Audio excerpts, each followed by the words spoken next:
Okay, guys, so we're going to get right to the video. Yes, I made a mockery of the thumbnail image because I had to fill this area and I was tired of always using the same photos, but I didn't have any additional photos to actually put in there. So I just put all the usual photos I put in there around the text because why not? And part of this is because I was grumpy today. Had a long day, had a tough day. This one individual on the phone, not my client, just didn't like something I said in one of the videos, said that God was going to come get me. And in my brain, what I was thinking was, and it was because of something I said about Trump, which I'm not very aggressive towards. I don't usually say negative things. I don't think he supported the Social Security system as well as he should have. Anyway, the point is, what happened was he said God was going to get me. And, look, my brain was like, look, USPS drivers, the average one makes more than I make on a year. So like on a yearly basis. So to be fair, if I would have been gotten, it would have been a long-term getting me with this thing. So point is, anyways, I thought, because he was so tired of my face on his YouTube channel thingy, I was like, well, okay, well, I'll just put my face around it until I shoot more pictures of my face and then we'll go from there. So anyways, that's the joke behind it. Not a good one. The guy smited me with his force. And I was like, you know what? We'll make a little face video. Anyways, let's get right into it. What are essentially the ground rules for this live video? So we've been doing this a really long time. We all have a general understanding as to how it works. Bottom line is this. Ground rule number one. They're only supposed to be 5 to 7 minute length phone calls. You can call in. You use a fake name when you call in, okay? Be organized when you call in so that essentially, you can go ahead and have me answer the specific legal question. If you call in and go into story mode, you'll use up your whole 5 minutes, your whole 7 minutes, and I won't be able to go ahead and jump in and try and answer something because it then becomes unfair to other people. Now, there's another thing too. As we do this video, and we go ahead and allow people to, call in, and I'll put the number down here, the 407-279-1754. Whoops, didn't put it in right. Hold on. 407-279-1754. When we do these, videos, the point is this: if you hit a really good topic, I'll ask you to email me specifically the information of a question you want answered. I have 2 of those that are basically waiting to just go live. One of them is about blindness and freezing earnings. And then the other one is about how the ABLE accounts work and how Medicaid works and when they can take your house and when they can take assets away from you, which is something that is very scary. But the bottom line is that's something you need to know about. All right. So what we're going to do is we're now going to open it up to people who want to call in. And the phone number is the 407-279-1754. I'll answer it, and then we'll go ahead and go from there and begin the process of it. Now, last week, because we started so late and we're starting super late tonight, a lot of people didn't call in until we got the rhythm going, and the phone just kept ringing. If the phone goes into seizure mode, which it has done before, I'll try and just get whichever caller is calling in at the moment that I end my prior phone call, okay? And that's how we'll do it. So we are now officially live, taking phone calls. And we don't have any callers, which is just crazy. Some weeks it's like nonstop. Some weeks there's a ton of people calling.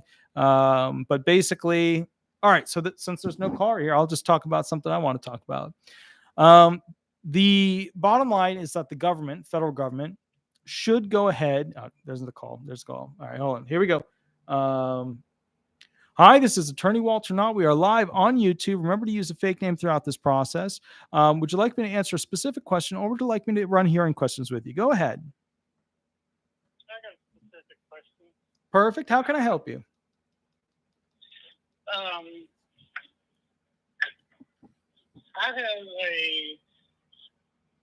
own my property with my brother. Okay. And I am needing to get out of here and get to a better climate.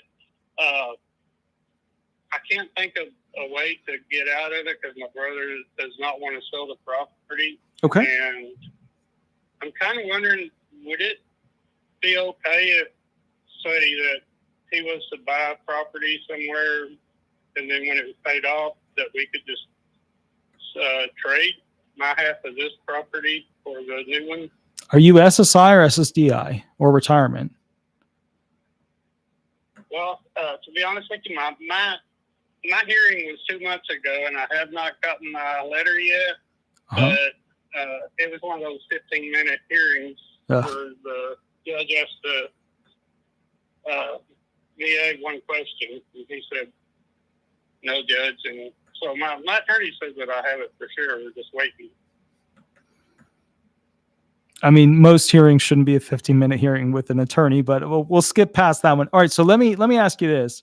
When it comes to your work, so past, 5 years, 10 years, have you worked up until you filed for disability? And when did you file for disability?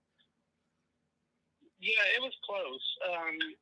On getting. I'm not even sure, to be honest with you, if it's going to be SSDI or SSDI or both, because I worked up until I filed for disability, but it wasn't a whole lot. It was off and on, and the judge didn't accept one of my employments because it was actually me working with my brother. Okay. But so I think it's going to be SSI. All right. So SSI, when was the last over the table paying taxes job that you had? Like what year was that? 2020. 2020. And how many years of over the table, payroll, being paid, paying taxes, years did you have before that? I mean, when did you start working with payroll? When did you end working with payroll? Sounds like 2020, but what's the beginning point? Well, in the last 10 years, I actually worked from 2012 to 2015, and then I took a break and went back 2017 to 2020. Did you work before that, before those two little groupings of years over the table? I did, but they didn't fall into the 10-year that they wanted. Do you know what your date last insured is? It's 2020. Well, no, that's when you stopped working. But do you know when your like date last insured is, like the actual DLI? No, I just always assumed that that's when it was. When Okay. I was, so tomorrow, call your attorney and ask the attorney, number one, what is my DLI? It's called date last insured. Ask him what your DLI is. Okay. Then ask him what your amended alleged onset date is. What your amended alleged onset date. That's okay. I'm sorry. I will need to include that. The judge, or he did tell me that I'm only going to get a year's worth of back pay, so it starts then, 12 months ago. Well, now it'd be 14 months ago. But that would be the onset date that they accepted, right? Okay, so real quick, 5 months. what was the reason for only a year of back pay? I mean, when did you file? It had to do with after the COVID lockdown, and I tried to go back to work. Okay. And the judge is actually taking that as my last date of employment instead of when I actually did have to quit work because of my disability. Okay. Was there like a moment where you got into a car accident or something fell on you or something traumatic happened? Yeah, I've been borderline since I was 18 years old. I'm 50 now. But I fell a couple times at work, really bad falls. That's when my onset day was, as far as I'm concerned. That's when I couldn't go back to work full time or nothing. Okay. But a year later, I tried one last effort to go back to work before I actually filed for disability, and it didn't work out. So that's what and it wasn't but a week. Okay. But that's what she's going by. Okay. Now we're coming up on basically 5 minutes here. So final thought that I'm going to let you know, call your attorney. And if your alleged onset date, the date that you're claiming you became severely impaired, the fall at work, is earlier in time than your date last insured, then you're trying to get onto SSDI benefits. And you'll have a lot less trouble or difficulty with having, basically this 2-property situation than, for example, if you're on SSI, because if you have 2 houses when you're on SSI, then you're ineligible. So the bottom line is you want to get onto SSDI benefits. So call your attorney tomorrow and find out when your date last insured is, and find out if that date last insured is after, right? You're insured after the point in which you got injured at work, because then you can get onto the better disability program. Okay. All right. Perfect, sir. You have a wonderful, wonderful night. All right, you too, Walter. Thank you. Thank you. Bye-bye. Perfect, guys. So that was a textbook how it's supposed to go. I know that some of the calls go to 15 minutes and people are like, why would you do, how would you do that to me? That was a textbook version. I'm going to go ahead and see if the phone, looks like we missed a couple of calls. I'm going to see if I can call back this person real quick and get them on the phone. Here we go. Because things are a little bit slow right now. We got to heat it up here. Here we go.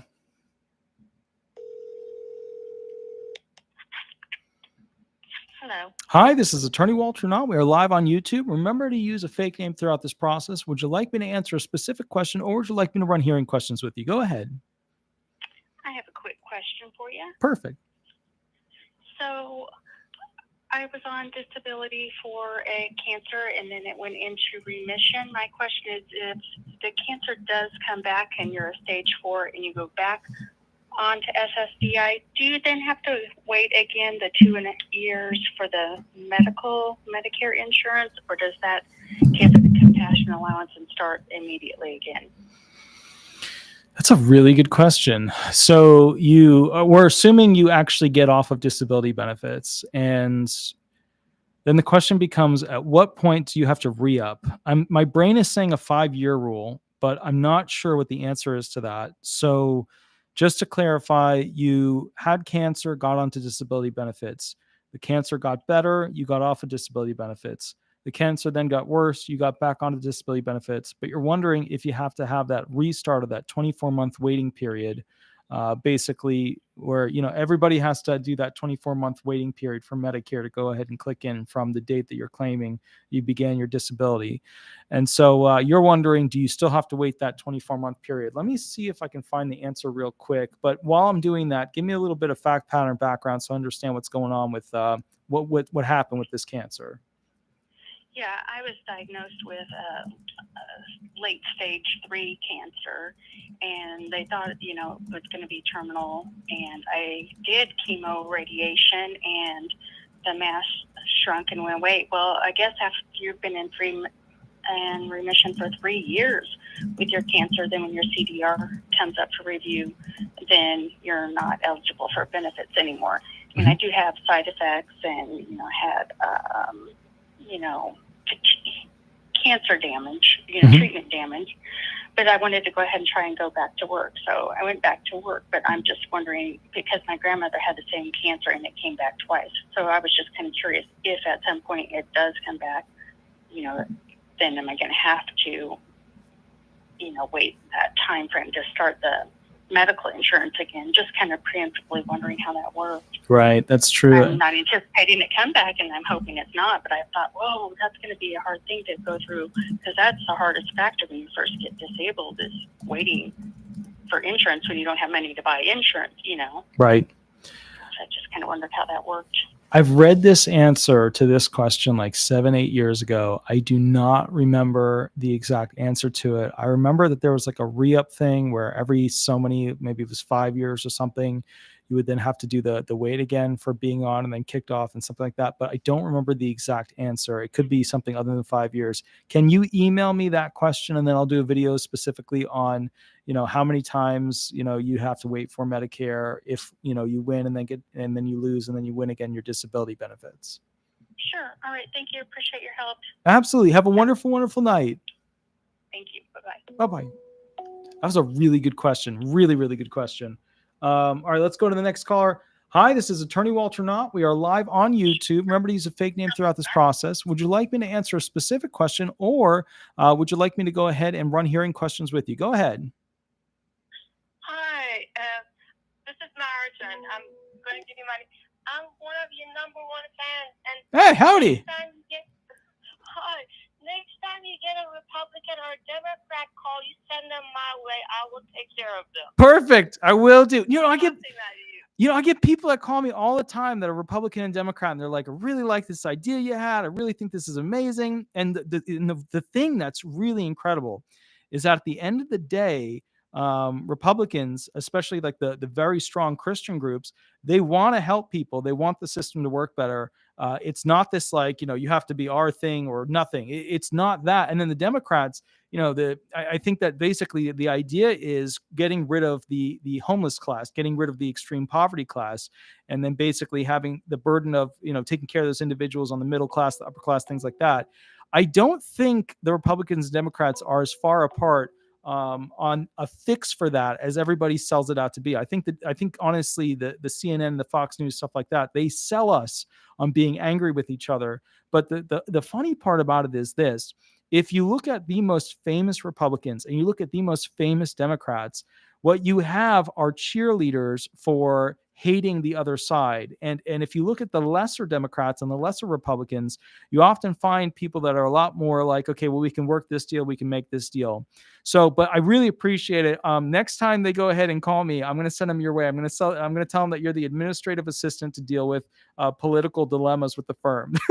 I'm a Democrat, but I love you because you help out veterans and you help out so many homeless people and you help everybody. So it's just ridiculous for them to be acting that way.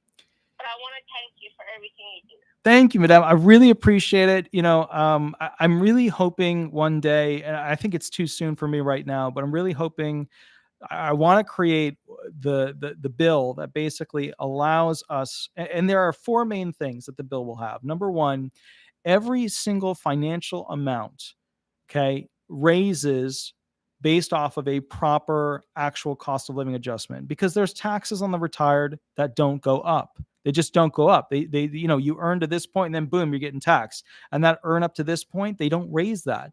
And that's terrible. And then the next thing is, of course, fixing the cost of living adjustment. People have lost over $500 over a 20-year period outlined by the nonprofits in DC. Specifically, they should be receiving $500 per month more in their disability benefits, retirement benefits, disabled adult child benefits, things like that.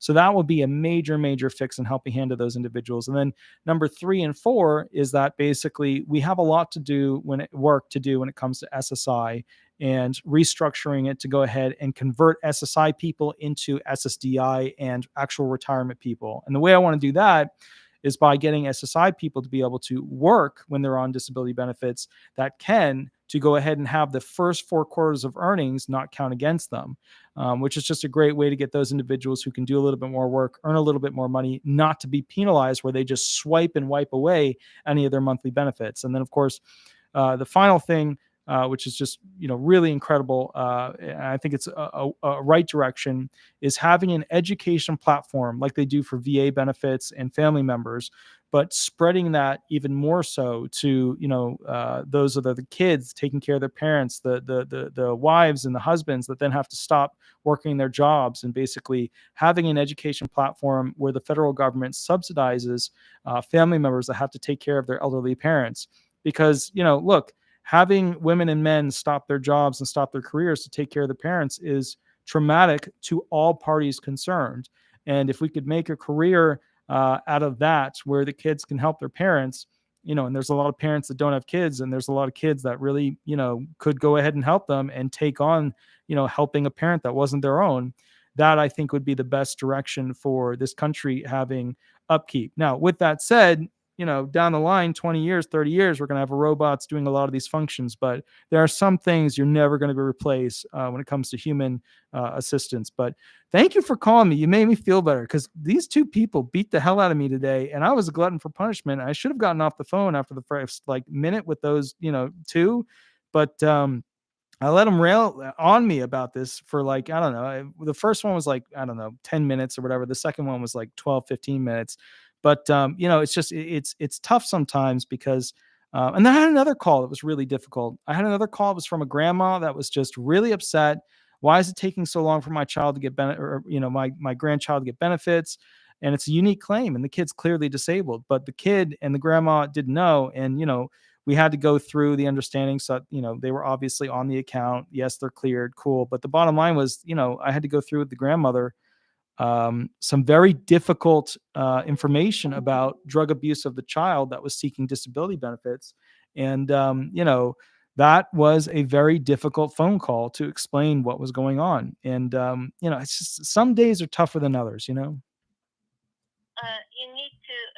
I'm not in Florida, so I cannot, but if I could recommend for you to get some interns, maybe some of your interns that they can, from university, can help you answer your phone calls so you don't have to be on the phone so much and can do other stuff. Yeah, I mean, we have back office. It's just the problem is I have to do calls because a lot of these calls, some of these claims, like back office personnel, they don't know how a certain system works or what a listing requires or what a vocational issue is. And then I have to get into it and then call the person, or they're calling in and I'm grabbing the call, or like we had today, somebody was sick. So it's tough because, the problem is, and I said this way back in the day, I don't think this industry is super safe in the future with this whole, inflation problem, because disability attorneys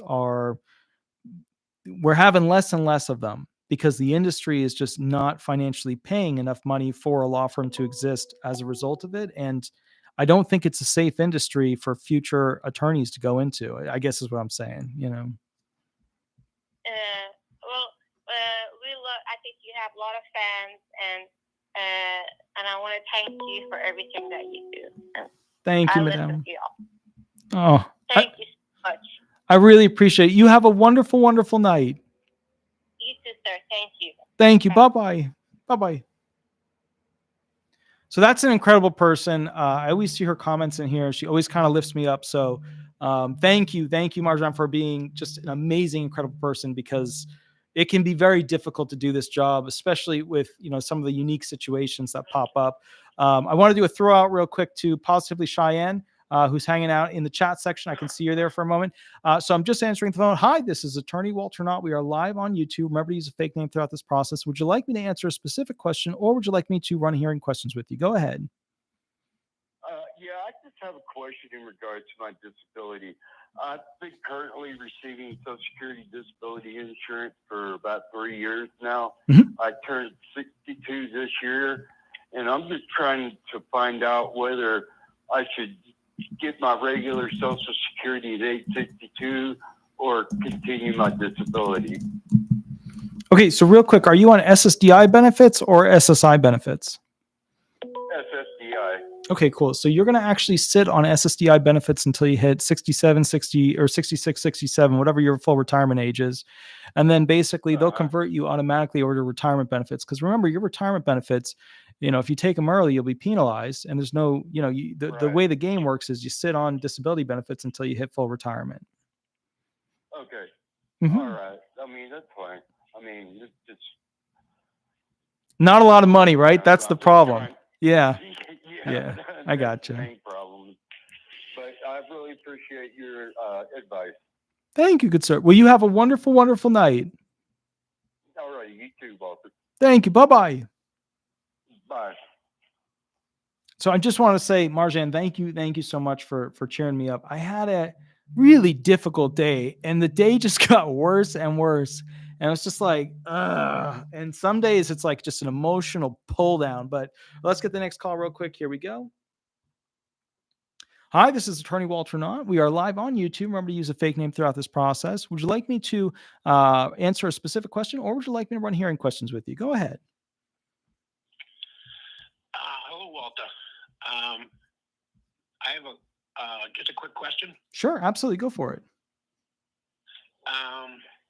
I filed for disability online, and one of the questions was, I was 62 and a half when I filed. One of the questions was, did I want to file for retirement at the same time while I waited for the disability to be approved or disapproved. In the meantime, they put me on the retirement. About 10 months later, I was approved for the disability. Mm-hmm. So I'm wondering now if that will revert back to the lower amount that I was receiving for retirement, because I was at the 62-year-old rate, or will it go into full retirement at age 66 and 10 months for me? So here's the thing. I've seen this be calculated and come out with very different numbers. And people have asked me that question, and I've ended up being wrong. But the bottom line is, when you go ahead and go on to SSDI benefits, it's supposed to be where you ride it until you reach your full retirement age. But the point is of what you're asking is, hey, since I'm not going to be penalized for taking retirement early throughout that entire process, should I get more SSDI benefits as a result of that? And the answer is, sometimes. And the answer is, I would call the local SSA field office and ask them specifically what your SSDI amount would be. Now, remember, just because you won disability benefits doesn't mean that they automatically put you from retirement onto disability. You have to call them and basically, let them know this is the transition you want. So certain things are automatic. SSI benefits at 62 when you're eligible for retirement. The transition from SSI to retirement, that's automatic. Going from SSDI benefits to retirement benefits at 66, 67, that's automatic. But you opting out of retirement and then taking SSDI benefits, not so automatic. So you got to call them and ask them, what is my SSDI amount? Usually, from what I've seen, it's a little bit higher. But remember, it's not a lot higher. A lot of people are like, oh, it's going to be 400, 500 bucks more. No, it's going to be like, $100 more. Yeah, it's not going to be that much more. So and maybe not even that much more. So just keep that in mind, Well, I was approved for the disability. It ended up being like $500 per month more, and I've been receiving that since April. I was approved in April. So for the past 4 months, I've been receiving the higher amount, a full retirement amount, the same amount as I guess I would have received at age 66, 10 months. What was your average earning? What was your average earning wage per year? Average earning per year. Yeah, like what was your annual income per year? Because an increase of that much, that's a chunk. So you must have been a bit of a mid-upper earner. Yeah, well, I'm a licensed electrician in Massachusetts. It varied, but prevailing wage is like $75.30 an hour. It was probably in the 70s or 80s, 80,000. I'm not sure exactly what the average was. Mm-hmm. They figured it out. Anyway, I received one amount for retirement, but it still shows up on my Social Security, mm-hmm. the website. I have 5 months as under retirement. Mm-hmm. Then on the 6th month, they changed it over to disability mm-hmm. to the higher amount. Mm-hmm. And I've been receiving the higher amount ever since. The question is, when I get to full retirement age, and I get to be 66 and 10 months, will that revert back to the lower amount that I received before while I was waiting for disability? Or will it stay at the amount I'm receiving monthly for the disability? Wait, summarize for me again. I was looking at the chat section because there was a question in there, but summarize for me one more time. Yeah. Yeah, sorry. I probably wasn't making it that clear anyway. I filed for disability and retirement at the same time because I was over 62 when I filed. So they started me on the retirement amount. About 6 or 8 months later, I was approved for disability. Mm-hmm. So the rate shot up about $500 per month. Mm-hmm. And that's what it's at now. My question is, in 4 years from now, or when I do reach full retirement age, because I selected to receive retirement at the time I filed at mm-hmm. age 62, will we revert back to that amount, to the lower amount, or would it stay? No. It's a higher amount. You're just going to get penalized for a short period in which you had to take early for those extra months. There is a caveat rule, but I'm not sure if it applies because you have like a 1 year thing where you can go ahead and give them all the money back for retirement. Yes. There's like a trick there where you can go ahead and pay back your retirement and then not have it count. So you have that option available to you if you're within that time period. But the bottom line is no, you're going to take a higher amount because you're not going to be penalized and, for having to sit on retirement early, through that entire process. But I just want to note one thing, to the YouTube community. If you were somebody who earned through most of your life, because remember, what years did you work from? Like, what years to what years would you say were your working years? From 1984 until 2022. Okay, cool. So just for a lot of people watching, if you earned more in the $20,000 to $30,000 area, it's going to be less than $500. So don't think it's going to be like that big of amount, but it's going to be less. Now, if you earned $150,000, $200,000, remember at a certain point, the FICA tax doesn't take any more tax away. So, for most of those years, if you earned a lot of money, then the bottom line is you wouldn't really be getting that much of an increase because they do a 35-year averaging algorithm as to, essentially outcome payment. And then they, for the 60 plus years, do a different algorithm. But yeah, man, that's awesome. Electricians from Massachusetts, that's super cool. Do you guys have up there unions for the electricians? Oh yes, we have unions and also a thing called prevailing wage, and then there's other like non-union, non-prevailing wage opportunities as well. The unions is the highest paying, and then the prevailing wage is very close to that. And then other companies will pay, a different amount, a lesser amount. Sure. Were you part of the union or? Usually I was doing prevailing wage. Okay, gotcha. Yeah, that's good because super busy right now. You can't get an electricity. With super high demand right now. Yeah, and it's tough getting hurt and missing out on the opportunities that are available now. Well, electrician, that's the white collar of the blue collar jobs. That's like the highest, of the classic blue collar jobs that they would talk about. I mean, that's the upper echelon, so. It's a fantastic job and actually a fantastic time just to get into the trade. Yeah. As well. It's funny. Great job. In New Jersey and many of the northeastern states, when I would have to do something for the main house for my parents or the New Jersey farm, every time I'd have to get somebody to either get a 18-yard dump trailer or a dump truck load of dirt or gravel, or I'd have to basically hire some sort of professional to do some function because I didn't have the equipment. Like we had to have somebody weld something. The prevailing wages or the wages up there are super duper high compared to down in Florida because, Florida is like, right to work, you make your own thing, but it was tough to get people to do that stuff because they were in such high demand, It's incredible. The demand is just incredible. And I've never really seen it like this. And so many guys are retiring. The older people are retiring. Younger kids didn't get into it during the computer age, the video game age. Yeah. For some reason, they didn't want to carry a ladder. Or they just assume, do a keyboard desk job. So there's a huge demand. There's not that much of a supply. Well, electricians, so the wages are driving the wages up. Just to keep things in mind with the computer and keyboard jobs, I make around 75-ish at the end of the day per year.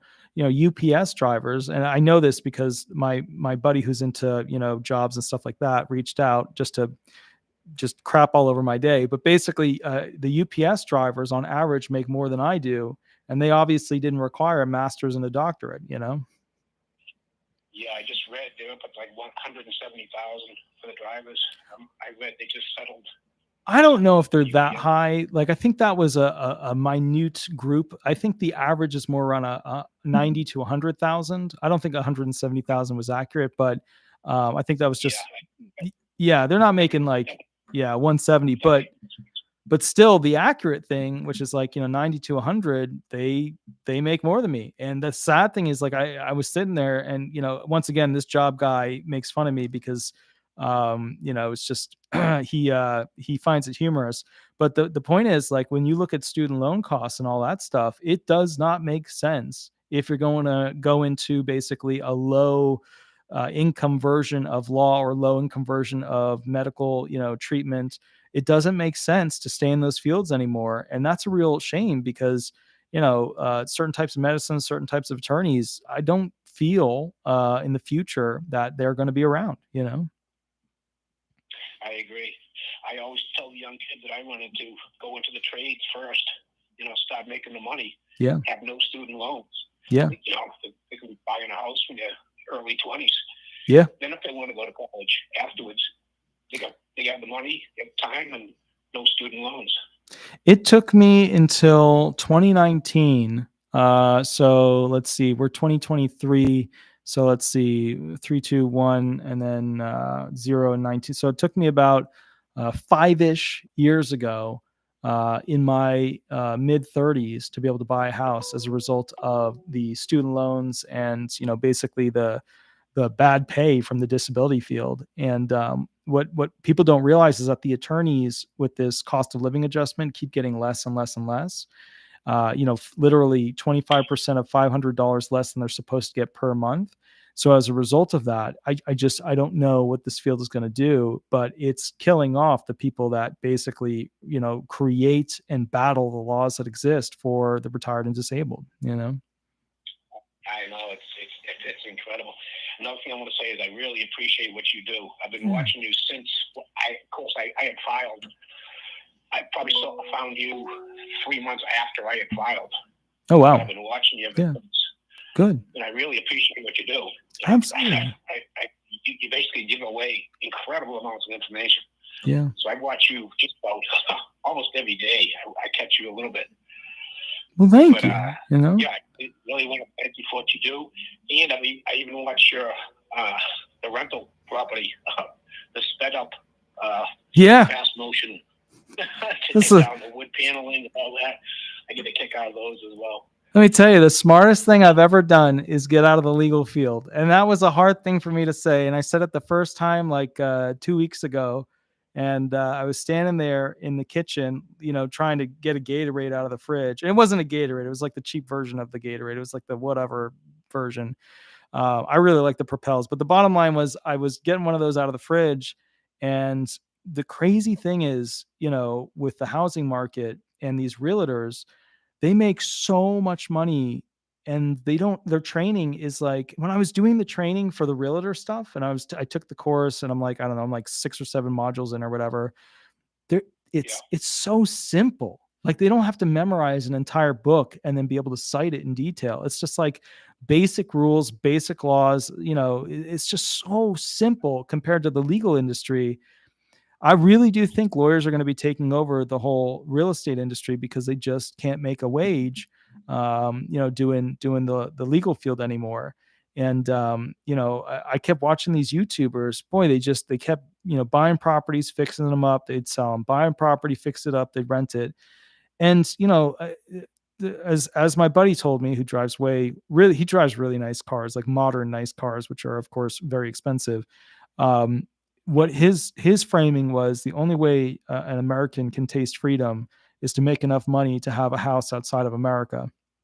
And that was a very harsh statement for me to hear, but I don't think he was incorrect. And then ironically, when I was really low during the whole COVID thing and my car, the battery went bad in the Prius, the big one that's like under the back seat, the guy who donated the money for me to have another battery basically kind of worked with me on financials and the YouTube channel to try and bolster it and position it better as a channel. And I don't think to this day people wouldn't even know this channel even exists like it does without his help. So and he's a disabled person. He didn't hire me. He hired I'll just say it because it doesn't matter now. He hired Ginsburg. And then he would call me for questions and answers and, what should I do? How's this work and stuff like that. But he was always very helpful to me and I was always very helpful to him. And it was just a really great experience. Another example of a disabled person saving me. So, yeah. Yeah, that's fantastic. Yeah, they're both helping each other out. That's the way Yeah, you know. But thank you, good sir. Thank you so much for coming on the show. And whatchamacallit, check in with us some point on how retirement is going. I'd absolutely love to hear about the next part of your life and the stuff that you do for fun, and what you found amazing about it. Okay. Well, thank you very much, Walter. Thank you, good sir. Have a wonderful night. You too. You too. Thank you very much. Thank you. Bye-bye. Cool, guys. We're going to take probably one more call. Yep. So, yeah, all my boats are in disrepair. Thanks to Positively Cheyenne. So, Cheyenne, whatchamacallit, let me see and I have to answer one question. Hold on. Benny Hill. Let me just find it. It was up here. Benny Hill question. Oh, God. Benny Hill, where's your question? Okay, if someone applied 4 months into SSDI and haven't had a denial yet, but they are sent to see a doctor, is that a good sign? Yeah, so basically it's taking most people when they file for disability benefits around 12 months to get assigned a DDS rep. And then from there, that DDS rep to go ahead and essentially, set up the CEME and then, go from there. So it could be like, 13, 14, 15 months before the average person goes ahead and sees a CEME. So if that person's able to see a medical doctor from the SSA within 4 months, that's incredible. But that also means that there's a reason for that. And it's probably a very, very expedited claim, and very likely in a geographic area where there's not much backlog that's sucking up all the DDS reps. And as you guys know, they're moving a lot of SSA employees from appeals council level and OHO in general to ALJ level over to DDS because they just don't have enough employees. So indeed. Let's see. So perfectly, Cheyenne said, Wade, did you just say that you got out of the legal field? No, I like quasi. I have the restoration thing that I do now. That's like my side gig, the thing that's going to actually make more money than the legal field. And the legal field is a time sucker. You're on the phone all day, every day, nonstop. It sucks. It's a time sucker. But restoring houses and stuff like that, I mean, the reality, guys, you want the reality? If you follow guys that are out there who do that stuff, they achieve this financial freedom that is just incredible. But because of inflation, it's become way more expensive to restore a house. And to be fair, a lot of the opportunities of buying houses cheap are sucked up by all these corporations that just mass buy whatever destroyed house they can find. So it's just not an industry that's likely to be able to be utilized by the average person. And I would say this, there's so many companies that go out and restore houses and flip them, and they just put the cheapest paint up, they put the cheapest appliances in, they put the cheapest fixes in, and they just flip it. And then, that couple, it's usually a new couple that's basically getting their first home, they get screwed. But that is the industry we live in. And then, of course, there's tactics used by places like Zillow and other house buying programs where they'll buy 10 houses and then spend a little too much on the 10th house. And when they buy that 10th house, it raises across the board the price for all the houses. So as they keep buying houses, they're assured mathematically that those houses will increase in worth so that they can make a profit off of their sales. So there's the math trick to it. Okay, so would more paralegals help you out? See, but the problem is with the paralegals and stuff like that is that it's very, very expensive. And the most expensive part of the law firm are the people that work for it. And so what you get into is it would be great to have more employees, but then people want to talk specifically to the attorney.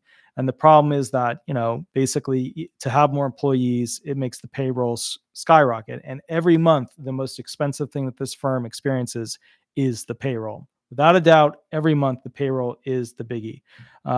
So yeah, it's a tough situation. I do not see, to be fair with you guys, I don't see custom disability law where disability attorneys are writing briefs and doing a lot of custom work. I don't foresee that in the future. I think within the next 10 years, disability law will only be handled by I would say 15 law firms throughout the entire United States. And they're all mega firms. And the insurance companies send them claims and, the claimants call them, and there's only so many options. And there's just not a lot of custom work. I think realistically, I would put 10 years on it before we hit where there's only like 15 mega law firms around, which is not dissimilar to what happened with, Lowe's and Home Depot becoming these, stores that kicked out all the little firms that did all the custom work and had the custom parts and stuff like that. So I think that the future of disability is not bright in the sense of financial gain.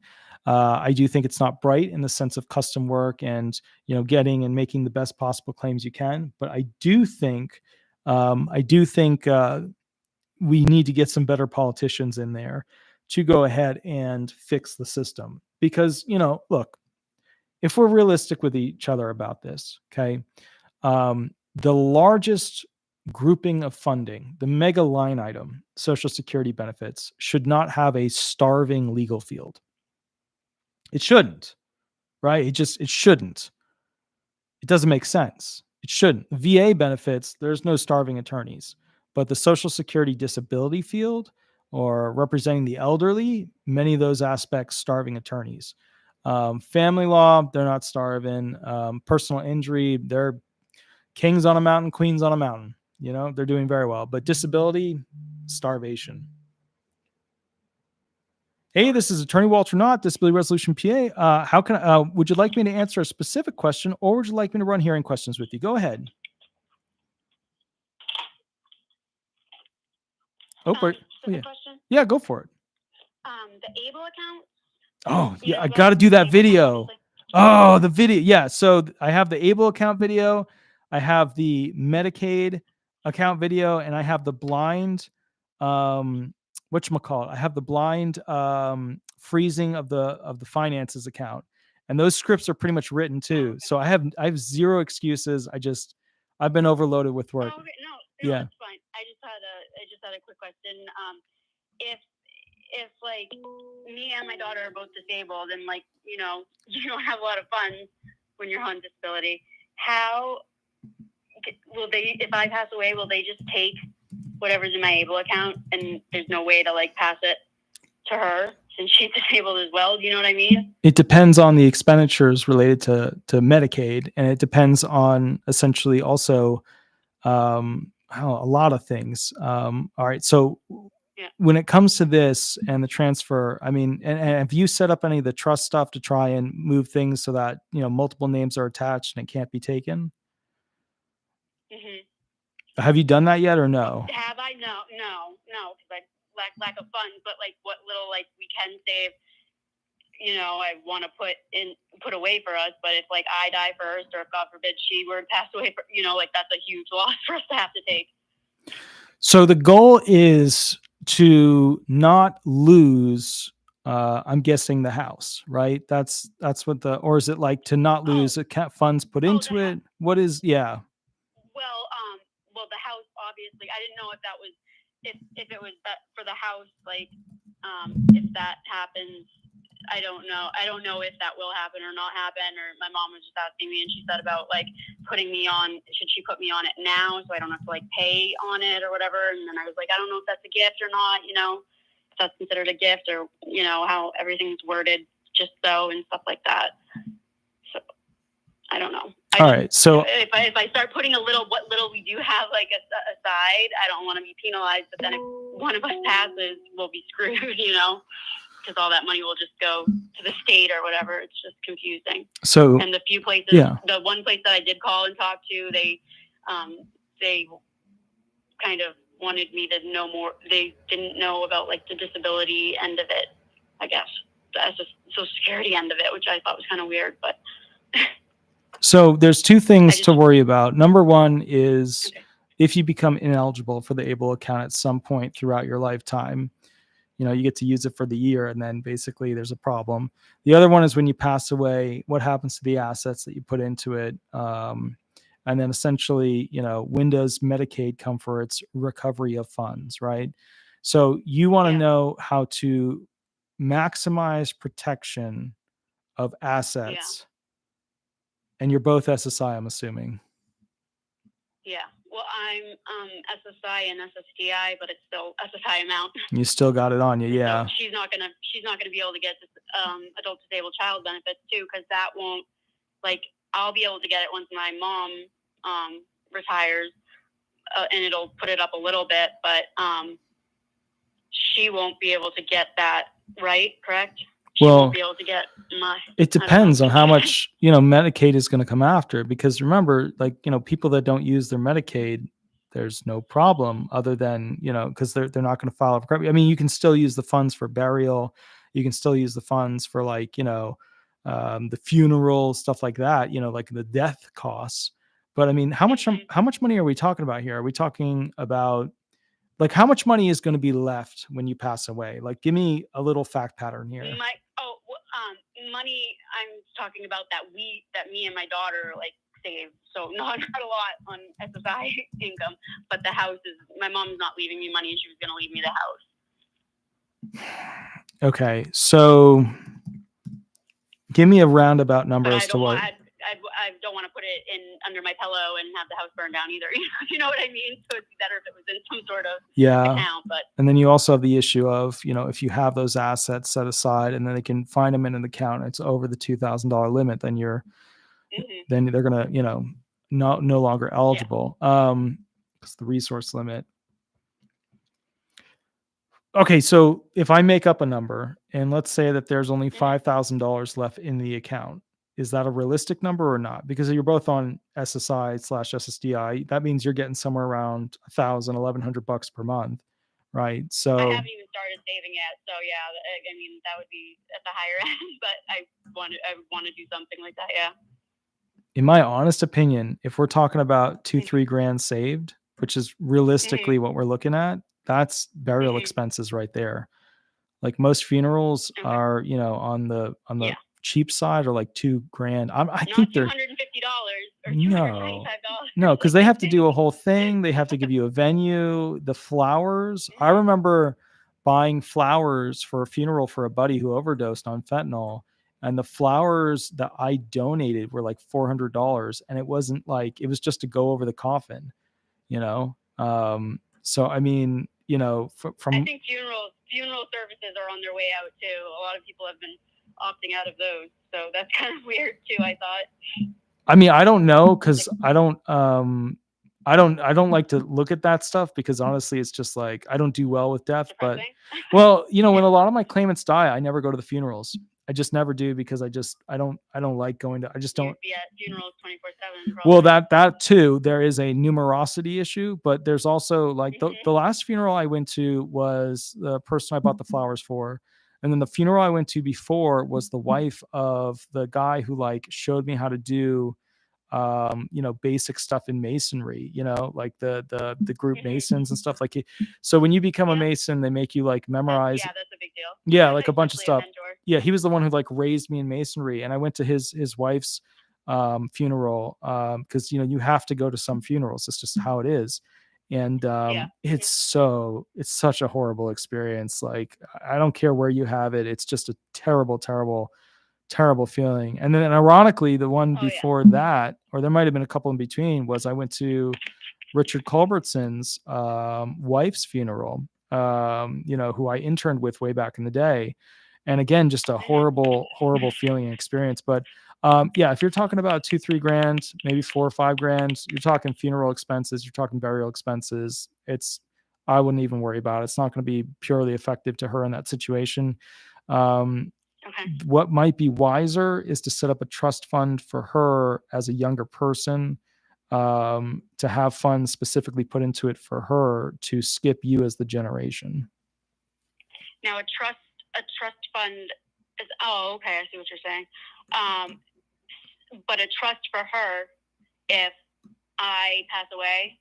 No, and there's just in general, or, just in general that she'd be able to take from. Yeah. But if something were to happen to her, God forbid, is that money gone, or is it still?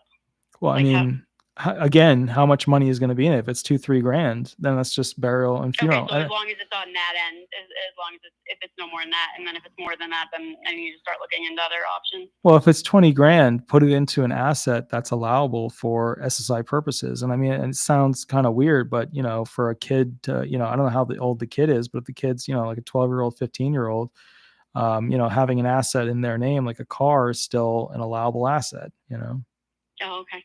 You know, you just have to look and at, then, you just have to look at the assets that are not counted Yeah. against for the purposes of, you know, the resource. But remember, almost every single asset that's part of that, you're like allowed to have Mhm. one, but the second one then makes everything countable against, or then there's the countable against the resource Yeah. limit issue. Yeah. So, and then this is a little off topic, but you know the autism lawsuits and stuff that are going on. Yeah. Yeah. So I was on Tylenol when I was pregnant with her, so that's one of them. But then she also ate baby food when she was a baby, and so that's Right. another one. So is it wise to do both, or do they look down upon because you're doing both? No, Should you I go join. with whichever one's stronger? Or? No, you put your name on every available class action that could potentially be related to the effects that occurred to the child. Every single one. If you Okay. used a product and the product turned out to cause some sort of mental condition thereafter, you put your name and her name on every single one of those. Okay. Yeah. Yeah. All right. I just didn't want them to look down upon, like I'm trying to just get money out of whoever. No, you whoever I are. can. You are. And you should be proud of it. If they potentially caused a medical malpractice scenario that equated I to, wouldn't have given her the baby food if I knew like there was arsenic and all kinds of metals and stuff in it. Like that's horrible. My mom said the same thing. She didn't know growing up like all these things, and I kept saying there must have been something in our McDonald's or something, but it turns out there was something in our food. So yeah, but keep in mind, like a lot of people, especially parents, don't realize, but the federal standards for allowable parts per billion. So imagine, like, if you had I know. a drop of lead or a drop of arsenic, like a drop of water worth in an Yep. Olympic-sized swimming pool, they went from 100 parts per billion down to 50 parts per billion that was allowable, down to 10, Yep. down to 5. Like we now Insane. know, like that little bit of arsenic, that little bit of lead, that's in their body. Could be forever, could be a very, very long time because it's a heavy metal. But the point is, it causes all kinds of impairments, all kinds of birth defects, all kinds of issues. Remember back in the 70s and 80s, they were like, don't smoke and, be pregnant. During the 80s and 90s, they were like, don't drink and be pregnant. During, basically the 2000s plus, they were like, don't drink that town water and be pregnant, Yeah. So It's yeah. crazy. It's scary. Yeah. It's scary. It really is scary. And then like now I was eating food and I looked at the back of the package and it said like genetically modified, and I was like, what the hell is that? And I started looking and everything says that, and you go online and like there's not a lot of products that we use that aren't modified or trying to kill us in one way or not. It's scary if you actually start like looking into it. There's two things there. They say that, genetically modified is always horrible. It's not. There's some genetically modified foods that are great for us. They can put vitamins into it. They can do all kinds of things. And, like with animals, they say, we don't want. Yeah. Well, normal people don't think that the government would sign off on anything that is harmful to them. But the sad fact is like that it does happen. Aspartame. So you don't know who to believe. Do I believe the person that says it's better for you or the person that says it's worse for you? Because I'm sure there's something in between there that's both not good for you and bad for you. Well, on that thought, just so you know, our ketchup in this country is damn near illegal in many European countries. Like you can't have our ketchup. Yeah, like what they put in the ketchup, the amount of sugar, all that stuff is damn near illegal in some European countries. Ketchup's like a food group to me, like bacon. I mean, so I love bacon. Bacon's a good deal. It's a heartwarming. Bacon is a food group. It's a Hallmark card and to the food. You stomach. Use Wendy's a lot. Yeah, I use Wendy's. Wendy's a lot. Okay. Are your you remember the 4 for $4 is another 5 for $4 or whatever? So there's a 4 for $4. 3 chicken nuggets now. So I don't know do you mean for the 4 for $4 or which one? Yeah. I don't know because I get the 6 for $6, which is. It's a 5 for $4, and I've only been getting 3 chicken nuggets, and I don't know if the delivery driver is eating them on me or if there's only 3 nuggets now. You better talk to Betsy and find out what the deal is with that 3 chicken nuggets, because the 4 for $4 is 4 chicken nuggets. So, yeah, I know.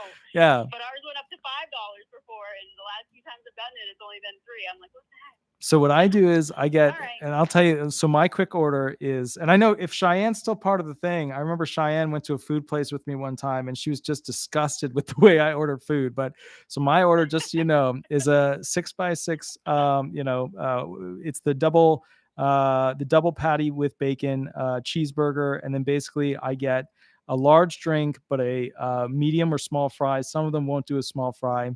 And then because when you upgrade the drink, they get cranky about that. But usually I try to do a small fry, large drink. And then I get my barbecue sauce for the chicken nuggets. But on the hamburger, I get extra mustard, extra ketchup, and extra pickle, which they never put on. And then, of course, when they don't put it They on, don't put ketchup on the junior bacons even. I know. That they don't just automatically put it on there. Like I put it special. It's just terrible. It's just, it's terrible. But I think they have the best quality of like the fast food restaurants and the best deals. Because like McDonald's, you go there, you feel like shit 15 minutes after eating it, but you end up spending like you went to like a actual restaurant, like TGI Fridays. You get like, you know. Well, think about the prices too. I had a Wendy's burger the other day. I went big and got like the Baconator with the two with like the half pound. And by the time I got all the stuff that I needed, it was like 14 to 15 bucks. And I was like, that's Five Guys prices. That's crazy. And then I went to Five Guys and I realized that their prices are like, you know, for a single person, it's like $25 to $30 for, you know, the big French fry and the half pound burger and the drink and everything. Yeah. So I just like, you know, I couldn't believe it. So, but I'm one of those. So the funny thing is, at least you can be mad at yourself for spending the money if it's like a, yeah, you're not as mad if it's at a restaurant, like an actual eat out place, but you feel like shit and you feel like shit after you eat that. well, you know what the amazing thing, and what I don't get it. I don't know if they put something in the food or what the deal is that causes the immediate reaction of your digestive system to like get rid of it.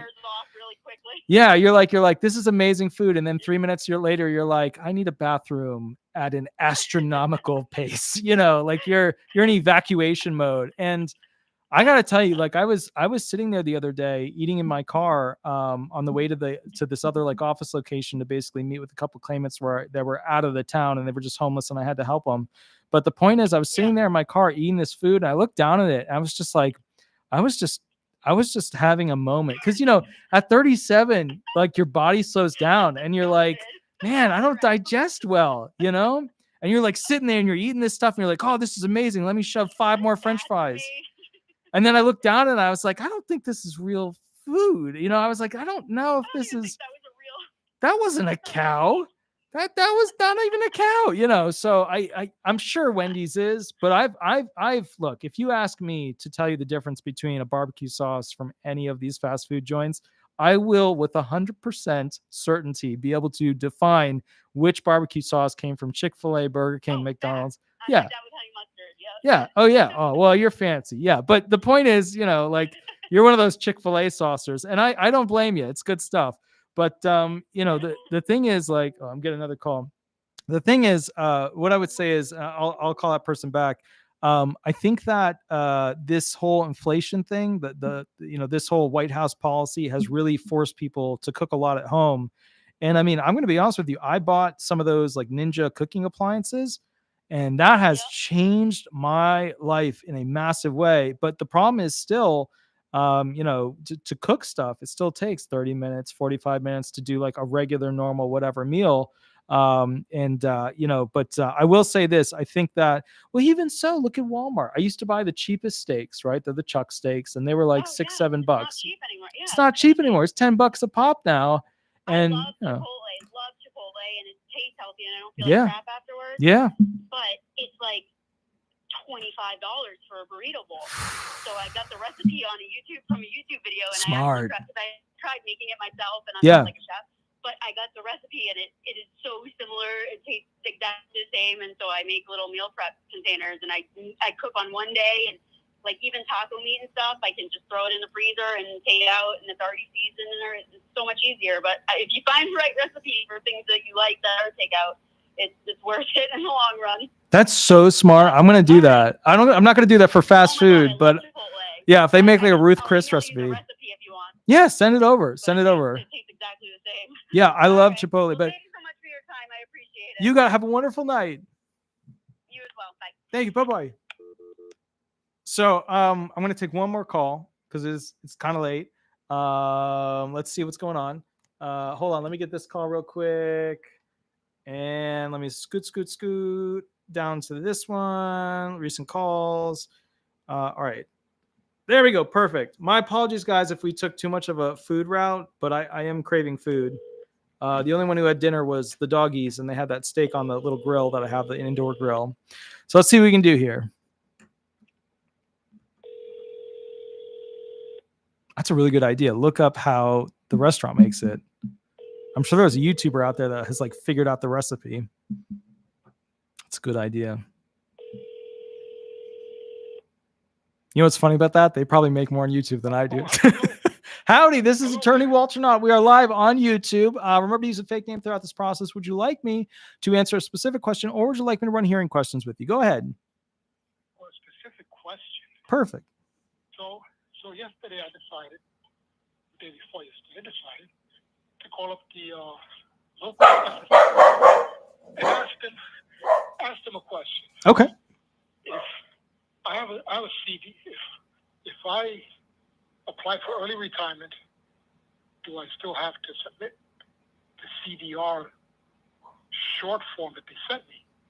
So the lady put me on hold. She said, "I'll be right back." Mm-hmm. You're on hold for like half an hour.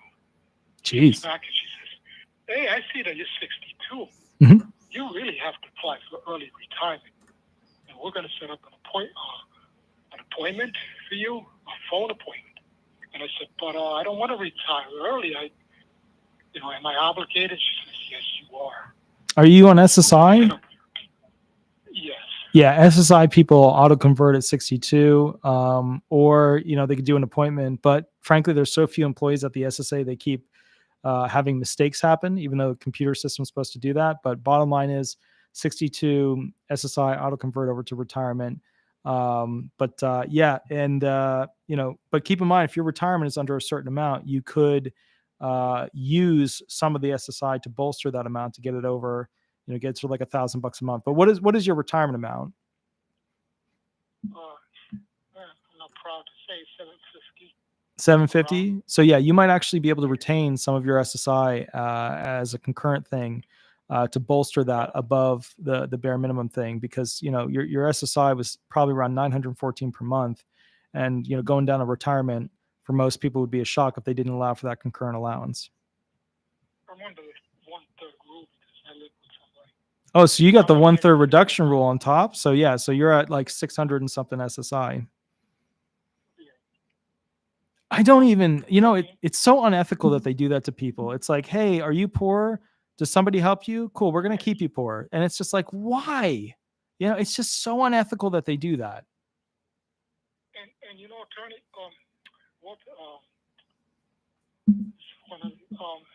I'm going to send in the CDR anyway.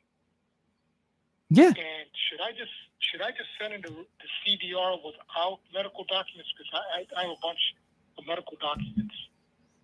Oh, what I would do is I would give them all the facilities, all the locations to go ahead and find all the medical facilities, because they're going to send out an 827 anyways to basically go and get all the documents. So, I mean, you can send in what you have. That's fine. But they're going to send out an 827 of those facilities anyways.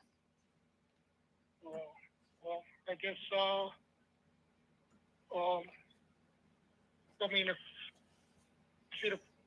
problem is all the doctors, I asked them to cooperate on the short form. The section asked, "Have you asked your doctor if you can or cannot work?" And they said, "Oh, no, we don't. I don't want anything to do with that. I can't answer that." So, I left it blank. What was the question? On the short CDR form, it asked, "Have you asked your doctor if you can work? Have